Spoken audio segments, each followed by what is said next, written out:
Hello restaurant, कैसे हैं आप लोग। उम्मीद करता हूँ आप लोग अच्छे होंगे। तो आज हम स्टार्ट करते हैं क्लास 12th केमिस्ट्री का चैप्टर नंबर 9 अमाइंस के इंटेक्स क्वेश्चन की। ठीक है, इसमें जो पहला क्वेश्चन है 9.1 है ना। क्वेश्चन है classify the following amines as a primary, secondary और टर्सरी में। ठीक है, यहाँ पर आपको 4 पार्ट दिए, इसमें आइडेंटिफाई करना है कि 1 डिग्री, 2 डिग्री, 3 डिग्री अमाइंस कौन सा है। इसके अगर कॉन्सेप्ट की हम बात करें, है ना, इसका जो कॉन्सेप्ट है बहुत सिंपल सा है कि आप यहाँ पर अमाइंस के क्लासिफिकेशन में कार्बन मत देखिए। आप सिंपल से क्या देखिए कि अगर प्राइमरी अमाइन होगा तो नाइट्रोजन के पास दोनों हाइड्रोजन है, समझ जाना वो 1 डिग्री अमाइन है। और 2 डिग्री अमाइन में जो नाइट्रोजन होगा उसके पास सिर्फ अगर NH है, मतलब नाइट्रोजन के साथ एक हाइड्रोजन है, तो वो है सेकेंडरी अमाइन। और अब बात होगी अगर टर्सरी अमाइन का, तो नाइट्रोजन के पास एक भी हाइड्रोजन अगर नहीं है, दैट मीन्स वो टर्सरी अमाइन होगा। ठीक है, तो ये तो हो गया concept 1 degree, 2 degree, 3 degree amine पहचानने का, है ना। फिर से, अगर प्राइमरी अमाइन होगा तो नाइट्रोजन के पास 2 हाइड्रोजन होंगे, अगर सेकेंडरी अमाइन हुआ तो नाइट्रोजन के पास एक हाइड्रोजन, और अगर नाइट्रोजन के पास एक भी हाइड्रोजन है दैट मीन्स वो टर्सरी अमाइन है। तो पहला क्वेश्चन आप बताइए, देखिए ये जो पहला पार्ट दिया है इसमें NH2 दिख रहा है ना। नाइट्रोजन के पास दोनों हाइड्रोजन, दैट मीन्स ये 1 डिग्री अमाइन है। सेकेंड पार्ट की हम बात करें तो नाइट्रोजन के पास एक भी हाइड्रोजन नहीं है, दैट मीन्स ये कौन सा अमाइन होगा, 3 डिग्री अमाइन होगा। और नाइट्रोजन के पास यहाँ पे देखिए फिर से नाइट्रोजन के पास 2 हाइड्रोजन है, दैट मीन्स ये 1 डिग्री अमाइन होगा, है ना। तो ये कैसा होगा, 1 डिग्री अमाइन। और लास्ट जो पार्ट है NH दिख रहा है, दैट मीन्स दो एक हाइड्रोजन है नाइट्रोजन के पास, दैट मीन्स ये 2 डिग्री अमाइन है। बहुत सिंपल सा कॉन्सेप्ट है, ऐसे क्वेश्चन MCQ में बन सकते हैं। ओके, तो चलिए बात करते हैं नेक्स्ट इंटेक्स क्वेश्चन 9.2। ठीक है, इसमें 3 पार्ट दिया हुआ है और तीनों एक दूसरे से रिलेटेड है। तो बात करते हैं फर्स्ट में क्या दिया है, write the structures of different isomeric amines corresponding to the molecular formula. Molecular formula C4H11 और नाइट्रोजन दिया है। तो पहले तो MCQ इसमें आ सकता है कि आपको C4H9 नाइट्रोजन अगर दिया है मॉलिक्यूलर फार्मूला, इसके टोटल कितने आइसोमर फॉर्म होंगे। तो पहले तो याद रखना इसमें टोटल 8 आइसोमर फॉर्म होंगे, उसमें से कुछ प्राइमरी होंगे, कुछ सेकेंडरी होंगे, कुछ टर्सरी होंगे। तो आपको इसमें स्ट्रक्चर ड्रॉ करना है। ओके, तो चलिए सबसे पहले हम बात करते हैं प्राइमरी की, है ना। तो प्राइमरी अमाइंस में कौन कौन से होंगे जो प्राइमरी अमाइन फॉर्म कर रहे होंगे। ओके, तो चलिए देखते हैं। सबसे पहला है कि आप 4 कार्बन दिख रहा है, तो इसमें जो फर्स्ट है A, वो आप 4 कार्बन का एक स्ट्रेट चेन बनाइए और यहाँ पर लगा दीजिए NH2, है ना। टेट्रा वैलेंसी कंप्लीट करेंगे तो यहाँ पर CH3, CH2, CH2, CH2 verify करेंगे, 4 कार्बन है, 11 हाइड्रोजन है और एक नाइट्रोजन है। ये आपका प्राइमरी अमाइन है। सेकेंड की अगर हम बात करें तो आप 4 कार्बन का चेन बनाइए और दूसरे कार्बन पे किसी भी साइड से NH2 लगा दीजिए, है ना। ये दूसरा आपका फॉर्म होगा। बाकी टेट्रा वैलेंसी कंप्लीट करेंगे तो सेम मॉलिक्यूलर फार्मूला वेरीफाई करेगा। अगर हम इसके थर्ड प्राइमरी आइसोमर की हम बात करें तो 3 कार्बन का बनाइए और यहाँ पर लगा दीजिए NH2 और सेकेंड कार्बन पे आप लगा दीजिए एक कार्बन। ओके, तो इसमें भी सेम मॉलिक्यूलर फार्मूला पाएगा। और अगर फोर्थ पार्ट की हम बात करें इसमें, तो आप क्या करिए, 3 कार्बन टर्सरी कार्बन एक बनाइए और यहाँ पर NH2 आप लगा देंगे। ये जो 4 आइसोमर बन रहे हैं वो सभी के सभी क्या है, प्राइमरी अमाइन है।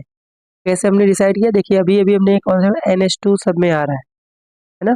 दैट मीन्स ये सभी के सभी एक दूसरे के आइसोमर्स हैं, मॉलिक्यूलर फार्मूला सेम है, ये सभी क्या है, प्राइमरी अमाइन है। ओके, नेक्स्ट हम बात करते हैं सेकेंडरी अमाइन कौन कौन सा फॉर्म करेंगे। 2 डिग्री अमाइन, उसमें NH आने वाला है। तो 2 डिग्री अमाइन की अगर हम बात करें इसके स्ट्रक्चर का, तो आप क्या करिए पहले, है ना, इसको मैं E मान लेता हूँ। इसमें क्या करिए आप 3 कार्बन का चेन ऐसे बनाइए और यहाँ पर रख दीजिए NH और फिर एक कार्बन इधर से। इसमें भी वेरीफाई करेंगे। देखिए यहाँ पर 3 हाइड्रोजन, 2 हाइड्रोजन, 2 हाइड्रोजन और 3 हाइड्रोजन। ओके, इसमें भी 11 हाइड्रोजन, 4 कार्बन एंड 1 नाइट्रोजन है। दैट मीन्स ये आइसोमर हुआ। ओके, तो ये आपका सेकेंडरी अमाइन है। नेक्स्ट अगर हम बात करें इसमें एफ का, तो एक आप ऐसा बना सकते हैं, 2 कार्बन बनाइए और यहाँ पर आप NH कर दीजिए और 1 कार्बन यहाँ से और 1 कार्बन यहाँ पर, एक स्ट्रक्चर ये बनेगा सेकेंडरी अमाइन। उसके बाद नेक्स्ट जो सेकेंडरी अमाइन आप बना सकते हो, 2-2 कार्बन नाइट्रोजन के दोनों साइड आप दे दीजिए। तो देखिए ये सभी के सभी क्या है, सेकेंडरी अमाइन। देखिए कैसे पता चला, यहाँ पर देखिए NH है, यहाँ पर भी NH है और यहाँ पर भी NH है। ओके, तो ये हुआ सेकेंडरी अमाइन। अब नेक्स्ट हम बात करते हैं टर्सरी अमाइन का। 3 डिग्री अमाइन में इस मॉलिक्यूलर फॉर्मूला का यूज करके एक ही स्ट्रक्चर बन सकता है। और वो क्या करिए आप, कार्बन नाइट्रोजन इधर 2 कार्बन कर दिए और 1 कार्बन यहाँ पर, ये आपका 3 डिग्री अमाइन है। ठीक है, क्योंकि नाइट्रोजन के पास एक भी हाइड्रोजन नहीं है और टेट्रावैलेंसी कंप्लीट हो रहा है। ये टोटल आप देखेंगे तो 8 आइसोमर बन रहे हैं। 4 यहाँ पर प्राइमरी के बन रहे हैं, है ना, और जो स्ट्रक्चर बन रहे हैं वो है प्राइमरी के, 3 जो स्ट्रक्चर है सेकेंडरी का और एक जो स्ट्रक्चर है वो टर्सरी अमाइन का है। तो टोटल 8 आइसोमर यहाँ पर फॉर्म हो रहे हैं। ओके, अब इसी में जो दूसरा पार्ट आपसे पूछ रहा है, इनका IUPAC नेम आपको बताना है। ओके, देखिए right the IUPAC name of all isomers. तो नोमेनक्लेचर की अगर हम बात करें इसमें, तो इसका नाम क्या होगा, ठीक है, ब्यूटेन अमाइन का नाम होगा ब्यूटेन अमाइन। नेक्स्ट इस कंपाउंड का नाम होगा ब्यूटेन एंड सेकेंड कार्बन पे अमाइन है तो ब्यूटेन 2 अमाइन। थर्ड की अगर हम बात करें तो इसका लॉन्गेस्ट कार्बन चेन ये होगा, इसका नाम होगा 2 मिथाइल और 3 कार्बन है तो यहाँ से हम लिखेंगे प्रोपेनामाइन। ओके, और अगर इसकी बात की जाए तो लॉन्गेस्ट कार्बन चेन आपका ये होगा, है ना, और इसमें अगर नाम लिखेंगे तो क्या नाम आएगा, 2 methyl propane 2 amine. Okay, propane 2 amine. Next जो आपको स्ट्रक्चर दिए इसके नोमेनक्लेचर की बात करें, ये सेकेंडरी अमाइन, यहाँ से क्या नाम आएगा, N methyl and longest carbon chain 3 है तो प्रोपेनामाइन। ओके, इसकी अगर बात की जाए तो इसका नाम होगा N methyl, okay, N methyl propane 2 amine, propane 2 amine. और इसके हम बात करें तो इसका नाम होगा N मिथाइल इथेनामाइन। और टर्सरी में जो बना है इसमें क्या आएगा, N, डाई इथाइल और इथेनामाइन। ठीक है, तो ये इसका IUPAC नेम आ गया। ये हुआ सेकेंड पार्ट। और इसमें जो थर्ड पार्ट दिया है उस क्वेश्चन में क्या पूछ रहा है आपसे, what type of isomerism exist by different pair of amines. इन सभी पेयर में अगर हम बात करें तो इसमें जो पोजीशन आइसोमर्स शो कर रहे हैं, पोजीशन आइसोमर्स क्या होते हैं, जिनमें फंक्शनल जो ग्रुप है अमाइन उसकी पोजीशन क्या हो, डिफरेंट डिफरेंट हो। इसमें जो A है, B है, E है एंड F है, ये चारों एक दूसरे के पोजीशन आइसोमर है। ओके, क्योंकि इसमें आप देखेंगे तो NH2 की जो पोजीशन है वो क्या है, डिफरेंट डिफरेंट। ओके, ये क्लियर है। और अगर हम बात करें इसमें चेन आइसोमर का, तो चेन आइसोमर क्या होते हैं, इसमें कार्बन की चेन सेम हो, डिफरेंट डिफरेंट कार्बन की चेन हो, उससे जो भी स्ट्रक्चर होंगे उसको हम बोलते हैं चेन आइसोमर। चेन आइसोमर में A के साथ C होगा, है ना, इसमें A एंड B एक दूसरे के पोजीशन आइसोमर है और E और F एक दूसरे के पोजीशन आइसोमर है। चेन आइसोमर में A एंड C हो गया, है ना, क्योंकि देखिए कार्बन इसमें 3 है, इसमें 4 है।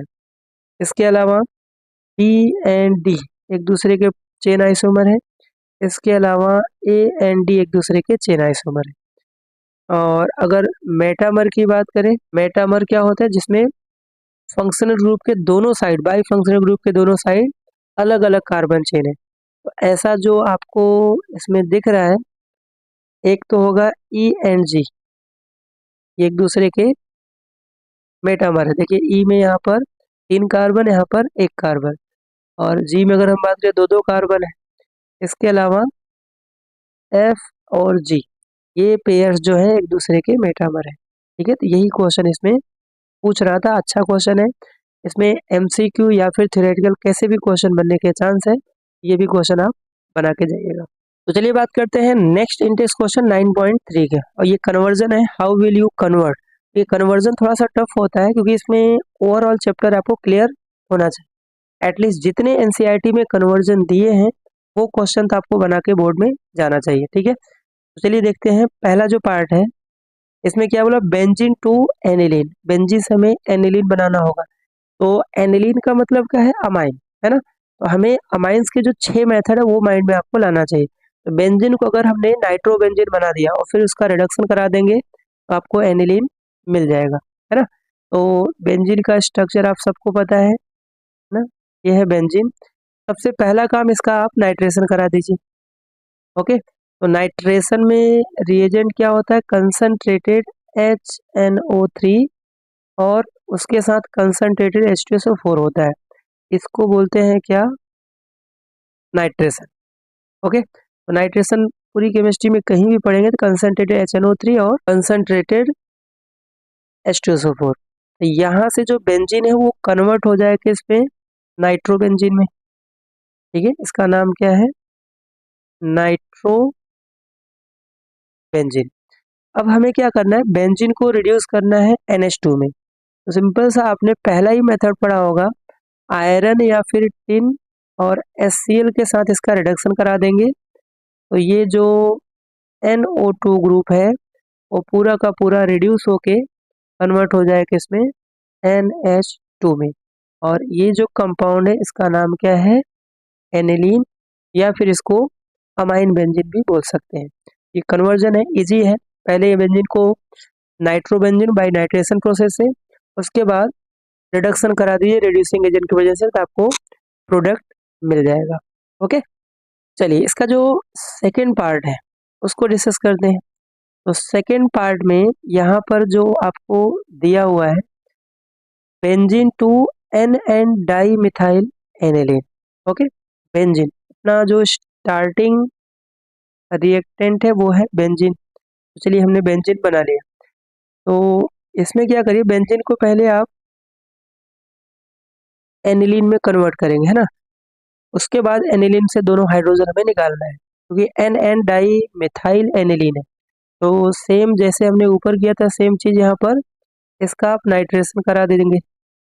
तो नाइट्रेशन का रिएजेंट फिक्स है, कंसंट्रेटेड HNO3 एंड H2SO4। यहाँ से आप क्या करेंगे, बेंजीन के ऊपर NO2 आएगा और फिर यहाँ पर इसका रिडक्शन करा दी जैसे आपने ऊपर किया था SN और HCl की वजह से, इसको बोलते हैं रिडक्शन।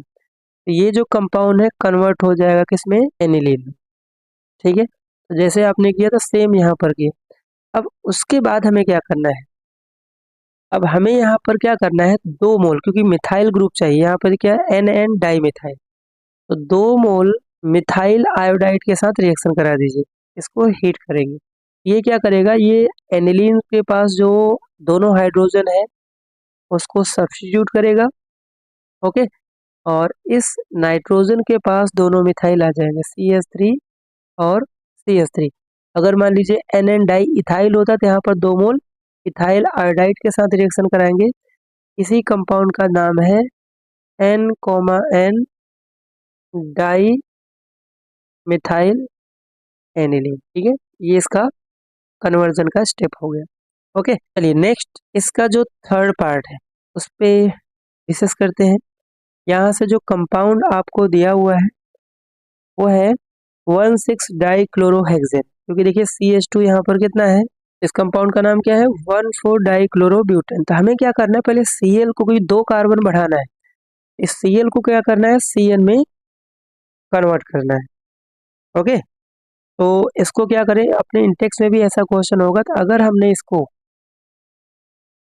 अल्कोहलिक NaCN के साथ रिएक्शन करा दी, ठीक है, ये अल्कोहलिक मीडियम में है, इसके साथ जब रिएक्शन कराएंगे जो Cl ग्रुप है उसके प्लेस पे Cn आ जाएगा, तो यहाँ पर 2 मोल लेंगे तो Cl के प्लेस पे यहाँ पर क्या आ जाएगा, साइनाइड। तो यहाँ से हो जाएगा Nc, बाकी यहाँ से CH2 जो 4 है वो रहेंगे ही, और यहाँ से भी Nc आ जाएगा। ओके, और उसके बाद इसका आप रिडक्शन करा दीजिए हाइड्रोजन और Ni के प्रेजेंस में। ये जो कंपाउंड है वो Cn कन्वर्ट रिड्यूस हो जाएगा किसमें, NH2 में, और बाकी यहाँ से जो CH2 है वो टोटल हो जाएंगे 6, क्योंकि कार्बन होगा CH2 में और नाइट्रोजन NH2 में। यहाँ से टोटल 6 हो गए और यहाँ से NH2, है ना। ये प्रिपरेशन का ही आपने देखा होगा, रिडक्शन ऑफ नाइट्राइल कंपाउंड, ठीक है। Cn CH2 NH2 में रिड्यूस हो जाता है। इसका जो नाम होगा हेक्सेन 1,6 डाइअमाइड। ओके, तो ये कन्वर्जन है, इंपॉर्टेंट है, बोर्ड में 3 मार्क्स में या फिर MCQ टाइप में क्वेश्चन बन सकते हैं। इन क्वेश्चन को भी आप बना के जाइएगा। ओके।